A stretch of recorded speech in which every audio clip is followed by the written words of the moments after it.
এই যে দেখুন, এই ছিদ্র করে, এই ছিদ্র করার পর ভিতরে পোকা গিয়ে এই জিনিসটা এই কালার করে ফেলে।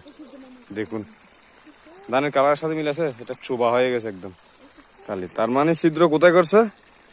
এই যে এই হচ্ছে ছিদ্র, এই ছিদ্রটা, এই ছিদ্র দিয়ে ঢুকছে পোকাটা। পোকাটা ঢোকার পরে গোড়াটা মারছে, তারপর ওদিকে সাদা হয়ে গেছে। বাবা জি বাবা, এই সেই জিনিস দেখি কেন পোকাটা আছে কিনা।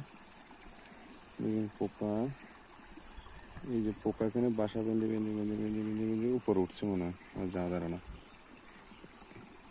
বাবা জি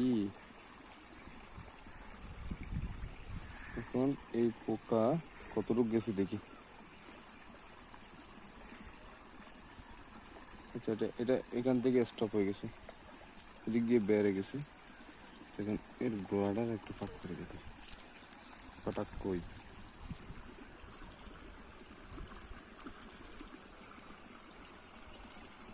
এই যে এই যে এই যে এই যে দেখো, এবি কি? হ্যাঁ ফুক, এই যে দেখুন,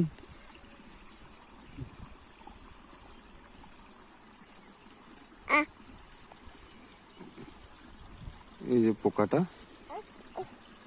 এই যে এই যে দেখেন পোকাটা, এই যে আমি হাতে নিলাম। এই পোকাটাই হচ্ছে ধানের গাছের গোড়া শেষ করে দিচ্ছে।